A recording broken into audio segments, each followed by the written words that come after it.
십자가 중심 관계의 진심, 우리 세 번째 시간, 마지막 시간입니다. 우리 첫 번째 시간에 혹시 뭐 배웠는지 기억나시나요? 복음에 대해서 배웠습니다. 지난주에는요. 십자가 중심이었겠죠. 예수 그리스도, 그렇죠? 예수님께서 십자가를 지신 이유, 의미, 이것에 대해서 배웠고, 오늘 마지막 시간 관계에 대한, 관계 진심에 대한 부분입니다. 마지막 시간을 제가 준비하면서 여러 가지 이제 묵상과 책들을 보면서 준비를 하다가 우연히 이제 제 책장에 꽂혀 있는 이 책에 지금 눈길이 갔어요. 여러분 제목 잘 보이시나요? 이 책의 제목은요, 2020-2040 한국교회 미래 지도라는 책의 제목입니다. 굉장히 좀 그럴듯하고 또 요즘에 왠지 쓰여진 것 같잖아요. 근데 저는 습관이 하나가 있는데 책을 사면은 여기 맨 앞쪽에다가 산 날짜와 그 장소를 적어 놓는 습관이 있습니다. 그래서 여기 지금 제가 좀 크게 확대를 해서 사진을 한번 보여드리려고 하는데요. 보시면은 2013년 11월 4일, 잘 보이시나요? 2013년 11월 4일 1차 발표를 기다리며 라고 써 있습니다. 제가 신대원에 입학하기 전이었던 걸로 기억해요. 입학하기 전에 이제 1차 시험을 치르고 1차 발표를 기다리면서 이 책을 우연히 보게 되었고, 이 책을 보면서 되게 굉장히 많은 좀 고민과 걱정과 또 그렇지만 한편으로 기대와 이런 생각을 해보게 됐던 책입니다. 제가 이 책의 내용을 여러분께 잠깐만 소개해드리고 싶어서 굳이 이렇게 설명을 드렸어요. 이 책 중간에 어떤 부분이 있는지 들어보세요. 7년 전입니다. 7년 전에 작가가 쓴 내용이에요. 브랜드와 합리적 가격을 중시하는 소비자를 밸류 컨슈머라고 부른다. 나는 전혀 만족할 수가 없어. 이렇게 하는 까다로운 소비자적 태도를 의미하는데요. 이런 소비자적 태도가 교회를 대하는 태도에도 그대로 나타난다. 교회 프로그램이 아무리 늘어도 교인들의 만족도는 점점 더 떨어지고 있다. 경건을 강조하면 재미를 원하는 사람들이 불만스러워하고, 재미를 가미하면 경건을 원하는 사람들이 불만스러워한다. 교회에는 교인들이 다루기 힘든 군중이 되어버렸다. 교회에서는 다루기 힘든 군중이라는 표현은 그들을 만족시키기 어렵다는 것뿐 아니라 그들은 불만족을 기꺼이 터뜨린다라는 의미가 있다라는 내용이 있습니다.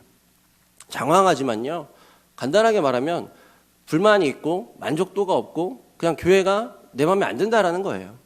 여러분, 이게 언제 쓰여졌다고요? 7년 전입니다.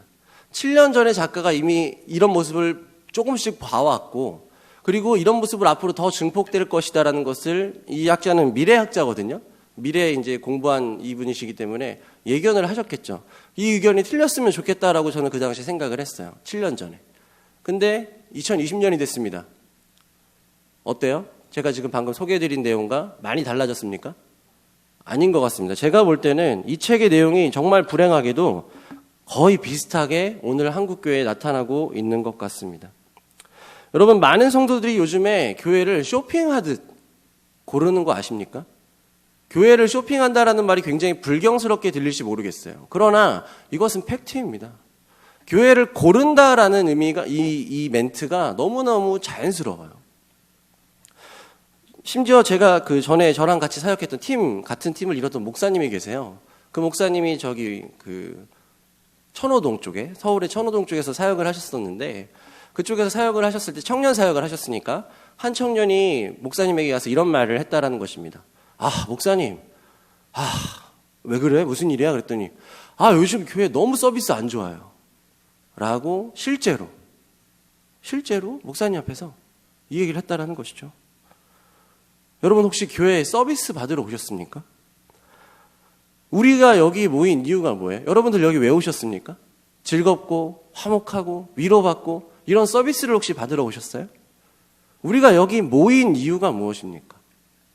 우리는 하나님을 예배하러 왔어요. 여러분, 하나님을 예배하기 위해서 여러분들 한 사람 한 사람을 하나님이 불러주셨고, 하나님이 그 예배를 받으시기 위해서 이 시간을 우리에게 허락하셨고, 이 성전을 우리에게 허락하셨다는 것을 절대 잊으시면 안 됩니다.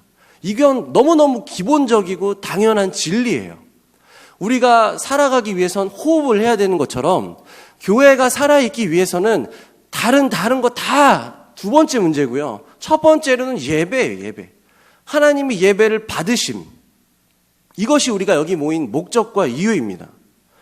하나님이 예배를 받으신다라는 것이 무엇입니까? 예배가 무엇이에요? 여러분, 예배는 열납이라는 말로 표현할 수 있습니다. 열납. 주께 연락되길 내가 원하네, 이런 찬양도 있는데요. 연락을 사전적인 의미로 정의하자면요, 기쁘게 여기고 받아들임이란 뜻을 가지고 있습니다. 누가 기쁘게 여기고 받아들여야 되는 거예요? 나예요? 내가 기쁘면 예배가 올라간 겁니까? 내가 즐겁고 내가 만족하고 내가 눈물을 흘리면 하나님께서 기쁜 예배를 받으신 거예요? 기쁘게 받아들이는 주체가 누구입니까? 하나님이죠. 하나님이 받으셔야만 이 예배가, 지금 우리가 지금 1시 반부터 여러분들이 와서, 그 전부터 와서 지금 이렇게 공통된 시간에 드리는 예배가 하나님이 받으셔야만 올라가는 거라고요. 하나님이 안 받으시면 이 시간 이렇게 우리가 애쓰고 노력하고 제가 이렇게 설교 준비하고 찬양팀 하고 했지만 아무짝에 쓸모가 없는 거예요. 예배, 교회에 온 목적은 예배고요. 예배는 하나님이 중점이 돼야 되는 가장 기본적인 진리를 어느 순간부터 교회가 망각해버렸다는 것이죠. 그러니까 교회에 오면 어떻게 돼요? 내가 기분이 좋으면 예배가 좋아요. 내가 기분이 안 좋으면 예배가 안 좋아요. 내가 컨디션이 좋으면 예배가 좋은 예배가 되는 거고, 내가 피곤하면 조는 예배가 되는 거고, 언제부터 이렇게 된 것입니까? 여러분, 우리가 그런 말씀 많이 들어봤을 거예요. 예배는 살아있는 제사다. 이 시기에 이 2020년대를 살아간 우리가 하나님께 올려드리는 살아있는 제사가 바로 이 예배입니다. 구약시대의 그 짐승의 피를 흘리면서 가죽을 벗겨내고 내장을 토해내고 다 그 좋은 것만 각을 떠서 하나님께 태워드리는 거, 그게 바로 제사고, 그것이 지금 오늘날로 왔을 때 예배가 된 것이죠. 하나님께서 그 연기를, 그 향기를 기쁘게 흠양하셨다라는 표현이 나옵니다. 우린 여기서 불을 태우진 않죠. 그러나 우리가 이 찬양의 열기, 예배의 열기, 기도의 열기가 타서 하나님께 올라가야지만 하나님께서 그 예배를 받아주시는 거지, 우리의 컨디션에 따라, 우리의 기분에 따라, 내 마음대로 하나님께서 받으실까요? 여러분, 그거는요, 연락되는 예배가 아닙니다. 열람하는 예배예요. 연락과 열람의 차이가 무엇입니까? 연락은 말 그대로 올려드리는 거예요. 기쁘게 올려드린다. 기쁘게 받아주신다. 그게 연락입니다. 열람은 뭐예요? 구경꾼이죠. 구경하러 온 거예요.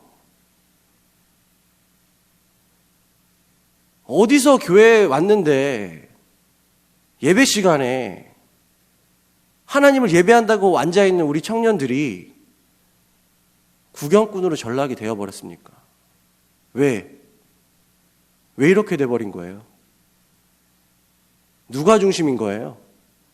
교회 왜 다니세요? 왜 모였습니까? 누굴 만나러 온 거예요? 여러분, 시편 105편 3절의 말씀에 그의 거룩한 이름을 자랑하라, 여호와를 구하는 자들의 마음이 즐거울지로다 라는 말씀이 나옵니다. 그의 이름을 자랑하는 것이 우리의 예배가 돼야 되고, 그의 이름을 찬양하는 것이 우리의 예배가 돼야 되는 거예요. 그의 이름을 자랑해야지 내 이름을 백날 자랑해 보세요. 그게 예배가 되나? 내 자랑이지. 그 크신 이름에 하나님을 자랑하기만 해도 우리의 마음이 이렇게 즐겁거늘 하나님을 예배하는 기쁨이 너무너무 큰데 헛방질하고 있는 거 아닙니까? 여러분, 존 파이퍼 목사님이 예배드림을 이렇게 표현했습니다. 잘 들어보세요. 그러므로 하나님이 우리의 찬양, 예배를 말하는 거예요. 우리의 찬양을 받기 원하시는 이유는 그분이 우리의 찬양을 받아야만 완전해지시기 때문이 아니다. 잘 들어보세요. 하나님이 우리의 예배를 받으셔야만 완전해지시는 분이 아니에요. 그 뒤에가 중요합니다. 하나님이 우리의 찬양을 받기 원하시는 이유는요, 찬양, 예배를 드릴 때 우리가 비로소 완전해지기 때문입니다. 여러분, 이게 예배의 목적이에요. 우리가 하나님을 예배합니다. 우리가 하나님 올려드립니다. 하나님 기쁘시죠? 하나님 받아주세요. 할렐루야, 아멘 해야 하나님이 완전해지시는 분이 아니라고요. 하나님은 원래 완전하신 분이에요. 내가 믿건 내가 안 믿건, 내가 성문교회를 다니건 안 다니건 하나님과 하등 관계가 없습니다. 그런데도 우리가 여기 나오는 이유가 뭐예요? 우리가 하나님을 완전하게 만드는 것이 아니라 우리가 예배를 함으로써 하나님이 우리를 완전하게 만들어 주신다고요. 여러분, 이 논리를, 이 진리를 절대로 바꿔서 생각하시면 안 됩니다. 여러분, 조금 전에 우리가 기쁘게 찬양했어요. 준비 찬양할 때 뭐 기쁘게 찬양할 수 있죠. 너무너무 저도 드럼으로 뭐 일렉으로 때론 요즘에 비트도 넣기도 하고 랩으로도 찬양하잖아요. 할 수 있습니다. 너무너무 기쁘죠. 여러분, 그런데 잘 생각해 보세요. 한번 우리 예배를 한번 시뮬레이션 해봅시다. 한번 돌아가 봅시다. 내가 아는 즐거운 찬양이 나왔어요. 기쁩니다. 신나. 박자도 알고 멜로디도 알고 이것도 율동도 알고 다 알아요. 마음이 좋아요. 들뜨기 시작합니다. 기쁘게 막 찬양해요. 그런데 갑자기 인도자가 찬송가 339장을 찬양하시겠습니다. 그 크신 하나님의 사랑, 이런 식으로 갑자기 변했다고 칩시다. 막 비트 넣어가지고 드럼 쿵짝쿵짝하고 일렉 베이스 다 들어왔는데 갑자기 오르간 소리가 나오면서 경건하게 찬송가가 불려지기 시작하는 거예요. 내 마음이 불편해지기 시작합니다. 아니, 좋아요. 아는 찬송가는 그냥 괜찮아. 그런데 모르는 찬송가가 나왔어요. 아예 생판 모릅니다. 기분이 별로예요. 따라 부르긴 해도 이렇게 잘 모르겠고 싱숭생숭합니다. 나온대죠. 쫙 가라앉습니다. 주체가 누구예요? 내 마음이죠. 내 기분입니다. 내가 아는 찬양, 내가 기뻐하는 찬양, 내가 즐겨 부르는 찬양, 그것이 나오면 내 예배는, 이 예배는 기쁜 예배가 되고 즐거운 예배가 됩니다. 내가 아는 말씀, 내가 사모하는 말씀, 그런 말씀이 본문으로 나오면 너무 좋아요. 말씀이 막 꿀송이처럼 다 들립니다. 그런데 저주받은 말씀이 나와요. 너넨 다 망할 것이다. 너네 정신 차려라. 너네 다 지옥불에 떨어진다. 이런 본문이 나오면 어떻게 돼요? 기분이 나쁩니다. 11조 해라, 헌금해라, 봉사해라, 섬겨라. 이런 본문이 나오면 어떻게 돼요? 기분이 나빠요. 싫다고요. 듣기 싫어. 왜 또 저런 설교하지? 목사면 다야?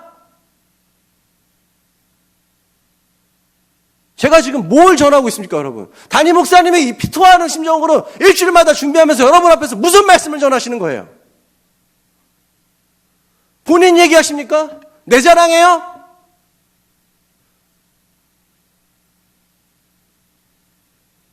제가 지금 여기서 일주일 동안 고생하면서 피토하는 심정으로 여러분 앞에서 전하는 주제가 뭐냐고요?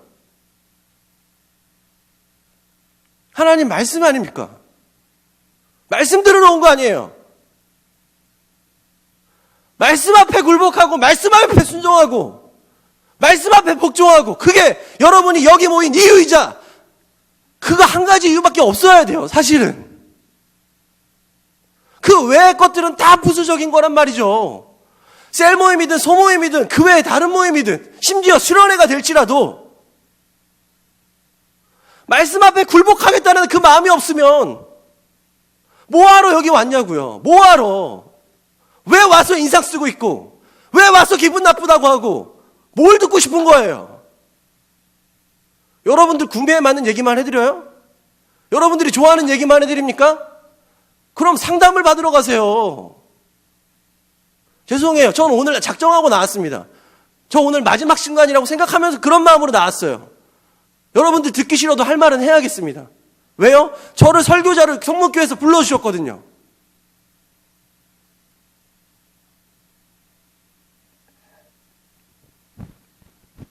주체가 누굽니까? 교회에 모이는 이유, 교회에 나온 목적, 주체가 누구예요? 모든 것이 가하나 모든 것이 유익한 것은 아니요. 그 뒤에 그런즉 자기의 유익을 구하지 말고 남의 유익을 구하라. 그 뒤에 그런즉 너희가 먹든지 마시든지 무엇을 하든지 다 하나님의 영광을 위하여 하라.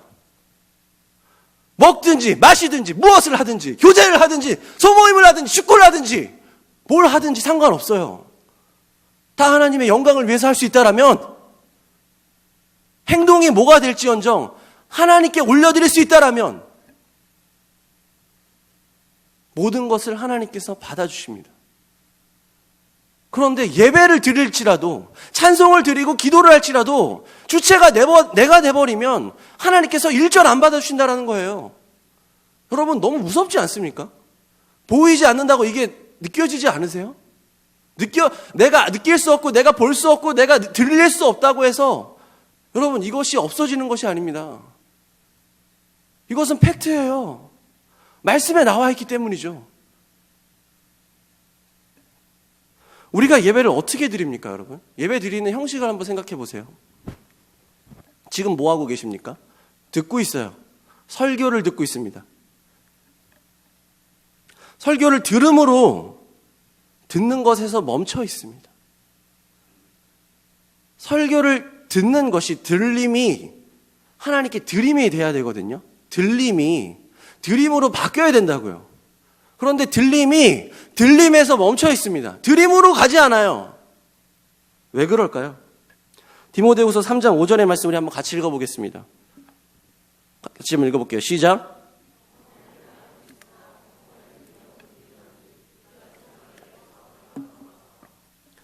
경건의 모양은 있으나 경건의 능력은 부인하니 이 같은 자들에게서 내가 돌아서라. 예배는 내가 하나님 앞에 설득되고 그분의 이름을 높이는 것입니다. 설교는 듣긴 들었어요. 예배를 드리긴 드렸습니다. 예배 시간에 참여했어요. 그러나 거기서 멈춰버렸습니다. 말로는 은혜 받았다고 할 수 있습니다. 말로는 다 알겠다고 할 수 있어요. 경건의 모양은 있습니다. 경건의 능력이 없죠. 왜요? 내 속사람이 아직 살아있거든요. 경건의 능력이 무엇입니까? 설교의 들림에서 끝나는 것이 아니라 내 마음이 완전히 무너지고 내 안에 있는 자아가 완전히 박살나서 말씀으로 가득 차버리고 이것이 하나님께 올려드리는 것, 드리는 것, 이것이 바로 경건의 능력이고 이게 바로 진정한 예배의 효과이자 결과입니다. 내 속사람이 완전히 설득당하고 굴복하는 게 그게 바로 경건의 능력이에요. 그렇게 예배를 드림이 되었을 때 경건의 능력이 내 안에 나타납니다. 그러나 앞서 말씀드린 것처럼 오늘날 많은 성도들이, 많은 청년들이 교회 예배에 만족하지 못합니다. 만족은커녕 불만족 투성이에요. 원하는 게 너무 많습니다. 이거 해달라, 저거 해달라, 내 마음 알아달라, 얘 말 들어달라, 제 말 들어달라. 왜 그래요? 예배를 참여하긴 참여했습니다. 말씀이 들렸어요. 들림입니다. 들림으로 끝났기 때문이라고요.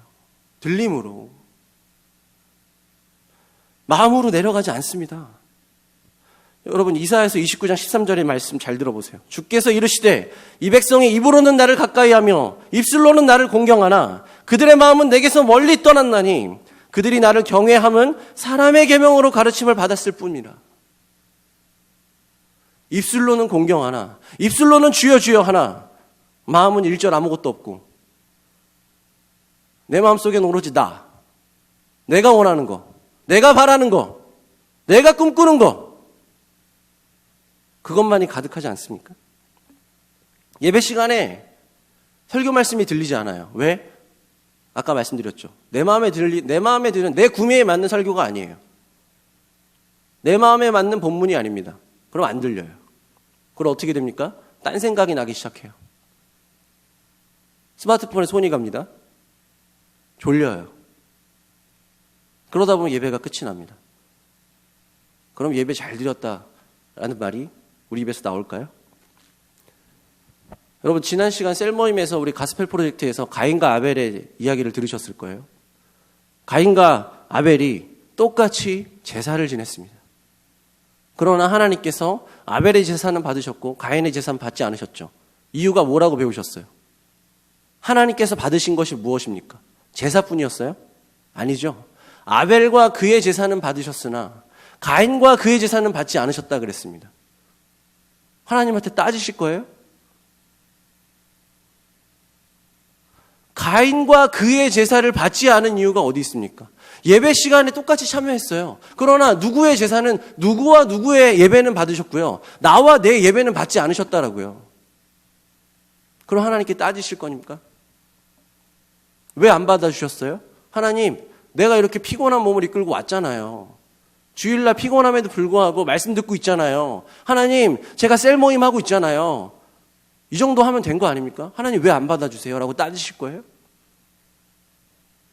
입술로는 크리스찬이라고 하고 입술로는 하나님 믿는다고 하고 머리로는 다 알겠다고 하는데 그 마음에 하나님이 없어요.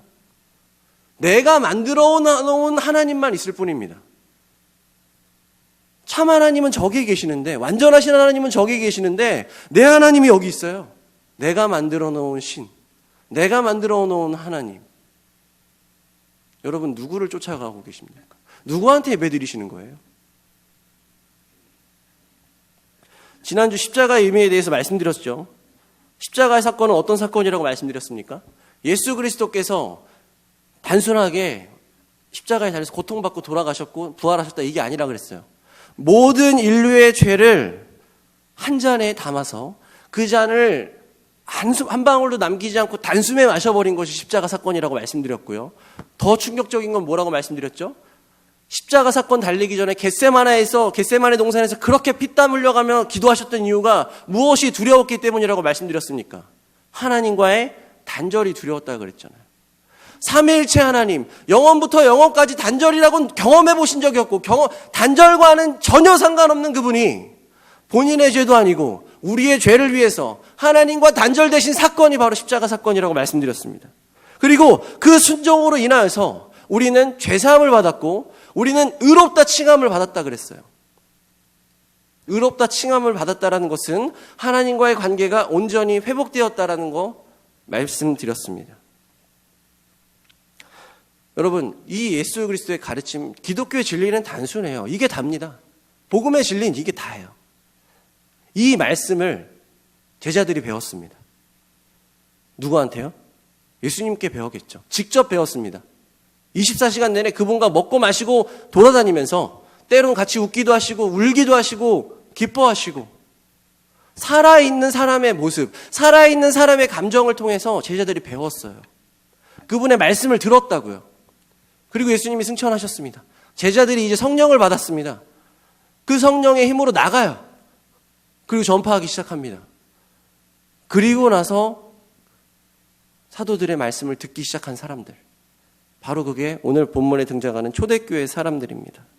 여러분, 우린 초대교회 사람들의 모습을 보면서 우리가 진정으로 나가야 될 교회의 모습, 교회의 방향이 무엇인지 오늘 꼭 내 마음속에 넣었으면 좋겠어요. 우리 사도행전 2장 41절의 말씀 같이 한번 읽어보겠습니다. 그 말을 시작.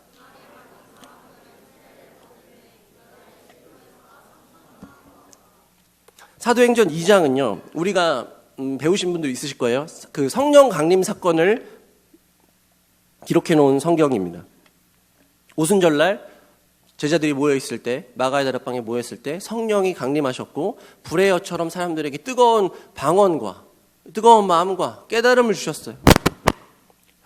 그리고 그 성령 충만한 베드로가 설교를 하기 시작합니다. 그리고 그 설교를 듣고 나서 그 뒤에 설교를 들렀어요. 들림이면 설교가 들림이었다고요. 그러나 그 사람들은요, 들림에서 끝나지 않았습니다. 회개가 일어나기 시작해요. 속사람이 죽기 시작합니다. 내 자아가, 내 경험과 내 아집과 내 고집이 박살나기 시작해요. 그리고 나서 그 결과가 무엇입니까? 세례를 받은 수가 3,000명이나 더했다라고 했어요. 그리고 나서 그들이 한 행동이 있습니다. 그게 무엇일까요? 뒤에 이어지는 본문이죠. 사도행전 4장 42절의 말씀 같이 읽어봅시다. 시작. 그들이 사도의 가르침을 받아 서로 교제하고 떡을 떼며 오로지 기도하기를 힘쓰니라. 그들이 사도의 가르침을 받았다 그랬어요. 사도는 누구입니까? 제자들이죠. 제자들의 가르침을 받았다라는 것은 누구의 가르침을 받았다라는 거예요, 결국? 예수님의 가르침입니다. 결국 이 초대교회가 말씀을 배웠다라는 것은요, 제자들을 통해서 배우긴 했지만 예수님께서 직접 말씀하신 것과 별반 다를 바가 없을 것입니다. 왜? 바로 제자들이 배웠잖아요. 제자들이 또 바로 전달했기 때문이죠. 그들이 사도의 가르침을 받기 시작했습니다. 그리고 나서 서로 교제하기 시작해요. 떡을 뗍니다. 떡을 뗐다라는 것은 성찬을 참여했다는 의미예요. 세례, 성찬, 성례식이라고 합니다. 우리가 절기마다 성찬식을 하는 걸 여러분 경험해 보시고 또 보신 분들이 있으실 거예요. 그런데 어떤 교회는요, 매일같이 성찬식을 하는 교회가 있습니다. 이 말씀에 근거하기 때문이죠. 그러나 교회가 커질수록, 성도수가 많아질수록 매일같이 성찬식을 하는 것이 이제 환경적으로, 물리적으로 어렵기 때문에 우리가 절기에 맞춰서 성찬식을 진행합니다. 그리고 기도했어요. 열심히 기도했을 것입니다. 여러분, 우리가 너무 잘 아는 예배의 모습이죠. 교회의 일반적인 이상화된 모습 아닙니까? 그런데 여기서 끝이 났냐고요? 아닙니다. 그 뒤에 이어지는 행동들을 잘 봐야 돼요. 진정한 교제가 시작되는 걸 잘 보세요. 사도행전 2장 44절부터 47절의 말씀 제가 한번 압축해서 말씀드리겠습니다. 믿는 사람들이 모든 물건을 서로 통용하고 재산과 소유를 나눠주며 성전에 모이기를 힘쓰고 집에서 떡을 떼며 하나님을 찬미하며, 이렇게 온전한 교제를 나눴을 때 어떤 결과가 발생했습니까? 우리 사도행전 2장 47절의 말씀 같이 읽겠습니다. 시작. 하나님을 찬미하며 또 온 백성에게 칭송을 받으니 주께서 구원받은 사람을 날마다 더하게 하시니라. 여러분, 너무 아름다운 장면이에요. 사람들이 모여서 모이기를 힘씁니다. 교제를 나눠요. 떡을 뗍니다. 심지어 자기 재산과 물건을 팔아서 필요한 사람들을 돕기 시작해요. 하나님을 찬양합니다. 너무너무 좋죠. 아름답습니다. 교회가 나가야 될 방향이라고 믿어 의심치 않습니다. 그런데 중요한 게 뭐예요? 제가 처음에 그렇게 피토하는 심정으로 여러분들 앞에서 외친 게 뭐였어요? 1번이 뭡니까? 하나님. 주체가 누구예요? 하나님. 중심이 누가 되어야 됩니까? 하나님입니다. 교제하고 떡을 떼고 기도하고 찬미하고 힘쓰고 다 두 번째예요. 하나님이 1번입니다. 주객이 전도되시면 안 돼요. 셀 모임이 우선되시면 안 됩니다. 어디 먹고 마시고 좋죠. 그러나 그게 1번이 되면 안 됩니다. 축구하는 거 좋습니다. 1번이 되면 안 돼요.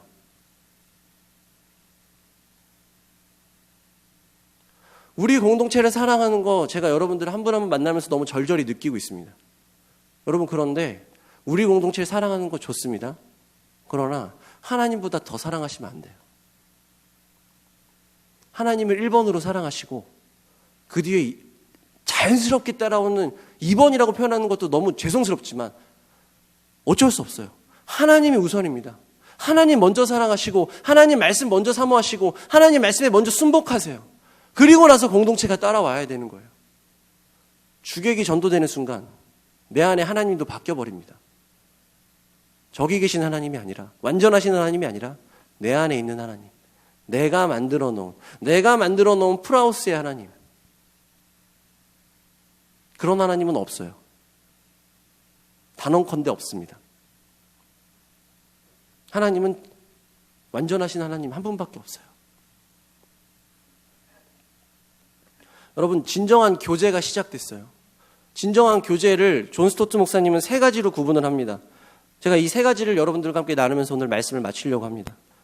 코이노니아라고 명칭 많이 들어보셨을 거예요. 이 코이노니아, 이게 바로 교제를 의미하는데, 이 코이노니아에는 세 가지 핵심 가치가 있습니다. 그것이 뭐냐? 첫 번째, 공유, 쉐어인입니다. 두 번째는 무엇이냐? 나눔입니다. 쉐어아웃이에요. 세 번째는 무엇이냐? 쉐어위드입니다. 함께하는 것. 이 세 가지가 이 교제의 핵심 가치입니다. 여러분, 그런데 여기서 잘 들어보셔야 되는 거예요.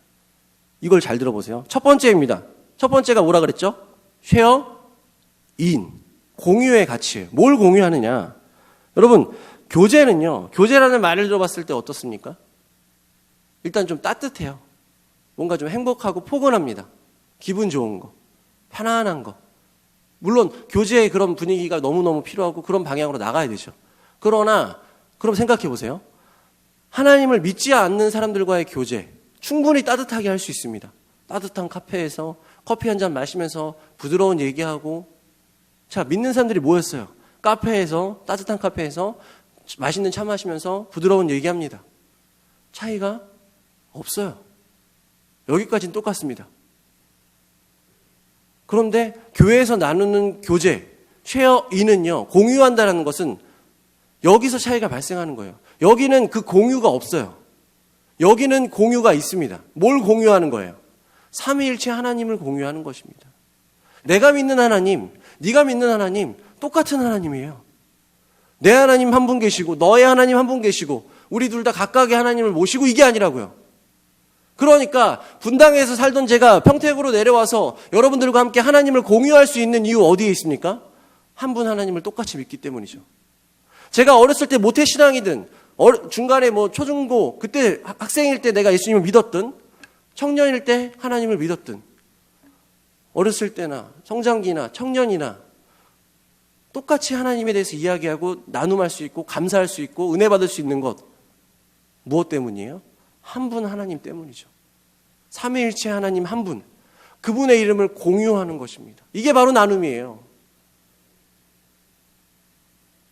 여러분, 그러니까 우리가 차를 마시러 갔어도, 식사를 하러 갔어도, 축구를 하러 갔어도 삼위일체 하나님을 공유하는 마음, 하나님께 영광 올려드리고 싶고 내가 몸으로써 이 즐거움을 하나님께 이 몸을 주신 건강을 주신 하나님께 감사하고 싶고 이 지체들과의 교제가 너무너무 사랑스럽고 하나님 감사합니다. 하나님 찬양합니다. 우리 몸으로 하나님을 영광 돌려드립니다.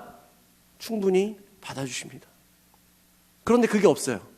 사모임입니다. 축구할 때 이놈 저놈 하면서 막 욕지거리가 왔다 갔다 하고요. 서로 승부욕에 미쳐서 이기려고 하고요. 누구 다리가 부러지고 누구 팔이 부러지고 죄송해요. 축구로 제가 비유를 들어서 죄송합니다. 그러나 제가 지금 여러분들과 함께 제일 좋아하는 게 축구고 함께 할 수 있는 게 지금은 축구밖에 없기 때문에 축구로 예를 드는 거예요. 축구하는 형제님들 죄송합니다. 오해하지 마세요. 저 축구 사랑합니다. 그러나 그 안에 축구를 사랑하지만 축구보다 하나님을 사랑하진 않는다고요. 하나님을 먼저 사랑하기 때문에 축구를 하는 거예요. 하나님을 사랑하기 때문에 여러분들과 축구로서 공유를 하고 싶은 거지 축구를 하니까 우리 축구하자 하나님 이름 여기다 갖다 붙여놓지 않는다고요.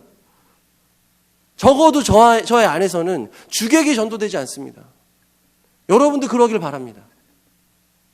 이게 바로 첫 번째 교제의 첫 번째 목적, 핵심 가치 공유입니다.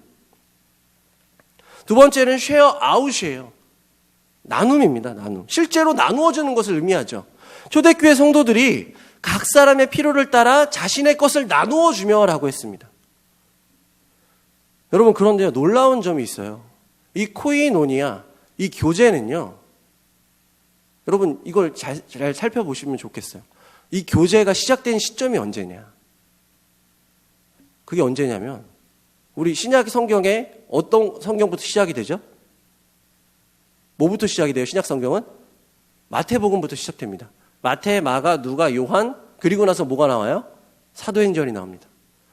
자, 교제는요, 이 나눔은요, 마태, 마가, 누가, 요한에서는 등장하지 않습니다. 코이노니아는요, 사복음서에서는 등장하지 않는다고요. 사도행전에서 진정한 나눔이 시작되었습니다. 왜 그럴까요? 분명히 예수님이 이 땅에 오셨고 예수님이 하나님의 말씀을 전해주셨는데 왜 나눔이 이루어지지 않았죠? 이유는 누구의 부재예요. 누가 아직 안 오셨기 때문이었어요. 그러나 예수님께서 이 땅을 떠나시고 승천하시고 누구를 우리에게 보내주셨을 때 그 누구로 인하여서 우리 안에 진정한 교제가 시작될 수 있었습니다. 그분은 누구십니까?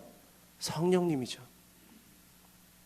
진정한 코이노니아는요, 성령이 오신 사도행전의 그 시대부터 진정한 교제가 이루어질 수 있었다라는 것입니다. 여러분, 성령이 오셨기에, 성령이 오신 다음부터 교제가 시작됐다라는 건요, 내 힘과 내 능력과 내 마음대로 하는 것이 아니라 내 능력 닿는 대로 나눔을 했다라는 것이 아니라 내 안에 속사람이 성령 안에 가득 사로잡혀 버렸을 때, 내 속사람이 완전히 무너졌을 때, 내가 성령으로 잡혀 있을 때 진짜 나눔이 시작됐다라는 것이죠. 반대로 말하면 뭐예요? 내 속사람이, 내 안에 있는 내 자아가 성령을 근심하게 하고 성령을 눌러버리고 성령을 무시해버리면 여러분들이 아무리 나눔하는 것처럼 보여도 진짜 나눔이 아닐 수 있다는 것입니다. 진짜 코이노니아는요, 성령에 사로잡혔을 때 가능한 거예요. 성령에 사로잡혔을 때 진짜 교제가, 진짜 나눔이 시작됩니다. 성령이 오시고 나서야 우리가 삼위일체 하나님의 이름을 공유할 수 있게 되었고요. 그 삼위일체 하나님 중 성령 하나님으로 인하여서 우리가 쉐어 아웃을 할 수 있게 되었습니다. 기꺼이 나눌 수 있게 된 거예요. 기쁜 마음으로, 즐거운 마음으로, 사랑하는 마음으로 나눌 수 있게 되었다는 것입니다. 죄송하지만 제가 오늘은 축구 예시만 가져왔기 때문에 축구 예시만 들고 이 부분을 설명하고 마치려고 해요.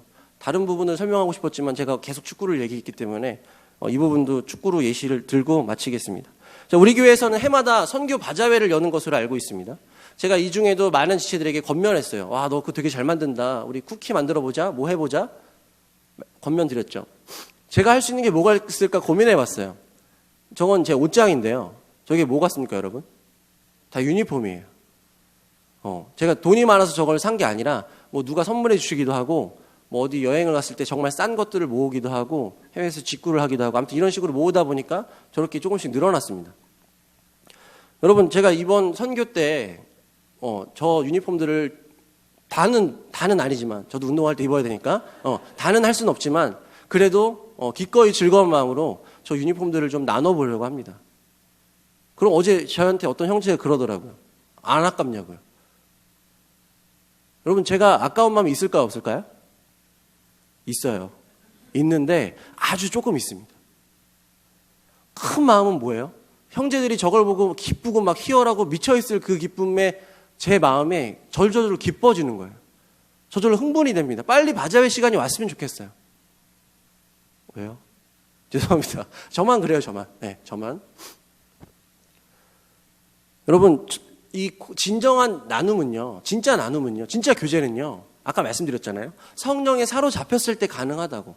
그게 무슨 말이에요? 바꿔 말하면, 직설적으로 이야기하면, 내가 필요 없는 걸 나눠줄게, 너 이거 쓸래? 이게 아니라고요. 나도 필요하고, 너도 필요하지만, 내가 기꺼이 즐거운 마음으로 너를 위해서 이것을 내어줄 수 있어. 까지 나가는 것이 진짜 코이노니아 교제의 모습입니다. 어떨 때 이것이 가능하다고요? 성령으로 사로잡혔을 때. 마지막입니다. 쉐어 위드예요. 함께하는 측면입니다. 첫 번째, 두 번째 쉐어 인이었죠. 두 번째는 쉐어 아웃이었습니다. 인은 밖에서 안쪽으로 들어오고 하나님의 말씀이, 하나님의 이름이 우리 안에 들어오죠. 쉐어 아웃은 뭐예요? 우리가 나누는 것입니다. 공유해주고 우리가 전해주는 거예요. 안에서 밖으로. 근데 쉐어 위드는 뭐예요? 쌍방향입니다. 같이 하는 거예요. 여러분, 이 교제의 측면에 위드를 빼놓을 수가 없어요. 한 사람이 일방적으로 쉐어 인, 쉐어 아웃을 혼자서만 해보세요. 혼자 짝사랑한다고 생각해 보십시오. 얼마나 힘들까요? 지쳐버립니다. 유통기한이 있어요. 끝까지 할 수가 없습니다. 혼자서는 끝까지 할 수가 없어요. 함께 할 때 지속적으로 가능합니다. 함께 할 때 계속적으로 달려갈 수가 있습니다. 여러분, 마라토너 아시죠? 마라토너가 마라톤을 뛸 때 혼자 뛰는 것 같습니까? 아니죠. 함께 뛰는 사람이 있습니다. 그 사람은 누구예요? 페이스메이커예요. 그 사람이 누구입니까? 페이스 조절을 같이 할 수 있게끔 옆에서 함께 뛰어주는 사람이라고요. 페이스메이커는 한 사람일 수도 있고요. 두 사람, 세 사람, 다섯 사람일 수도 있습니다. 중요한 건 뭐예요? 이 사람과 함께 가고 있다는 것이죠. 쉐어 위드. 여러분, 바울이 사역을 할 때, 바울이 이 말씀, 그 후에 이제 이 사도행전 이후로 바울이 등장해서 말씀을 전할 때, 여러 교회를 세웠을 때, 혼자서 사역한 것 같지만 그렇지 않습니다. 바울은 각 교회, 빌립보 교회, 데살로니가 교회 각 성도들에게 여러 번 권면했어요. 여러 번 요청했습니다. 도움을 요청했다고요. 그리고 각 교회에서 그 부름에, 그 요청에 응답했습니다. 실제로 도움을 하기 시작했어요. 그렇게 교회와 바울이 서로 쌍방향으로 쉐어 위드가 시작되었을 때 끝까지 바울이 이 신앙의 레이스를 달릴 수가 있었고요. 각 교회들은 각 교회에서 지체들이 성장할 수가 있었습니다. 우리 빌립보서 1장 3절부터 5절까지의 말씀, 우리 마지막 말씀이에요. 같이 나눠보겠습니다. 내가 시작.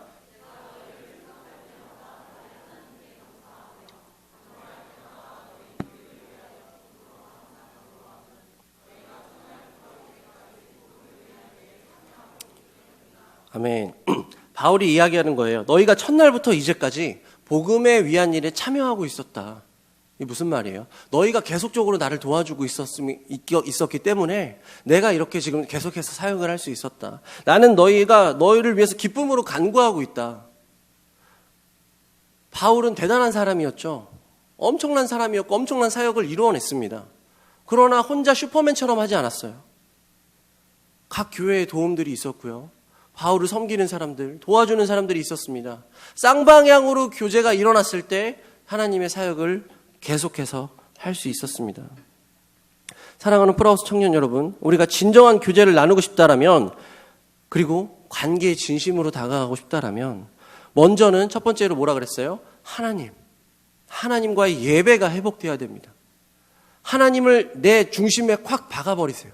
내 안을 차지하고 있는 내 속사람 치워버리시고 하나님을 먼저 이 안에 심으세요. 밸류 컨슈머처럼 예배를 서비스로 판단하는 것이 아니라 하나님께 올려드리는 연락의 시간임을 기억하시길 바랍니다. 더 나아가서 들음에서 끝나시면 안 돼요. 들었다고 다 했다가 아닙니다. 들었으면 드려야죠. 들었으면 엎드려야 됩니다. 그렇게 드림이 시작될 때 나의 속사람이 굴복하기 시작됩니다. 그렇게 되면 어떤 일이 일어나요? 자연스러운 교제가 일어나기 시작합니다. 내 속사람이 성령에 사로잡혔을 때 자연스러운 교제가 일어나기 시작해요. 어떤 교제입니까? 삼위일체 하나님과의 교제, 나누길 아까워하지 않는 교제, 서로가 서로에게 기부자 수혜자가 되어주는 함께하는 교제, 이런 교제가 일어납니다. 여기 앉아 계신 우리 모든 프라우스의 청년들이 오늘 이 말씀을 꼭 기억하셨으면 좋겠어요. 모든 청년들이 진짜 예배자가 되길 첫 번째로 간절히 소망하고요. 두 번째로 진정으로 교제를 나눌 수 있는, 진짜 교제를 나눌 수 있는 우리 프라우스의 모든 청년들이 되시길 주님의 이름으로 축복합니다. 우리 함께 이 찬양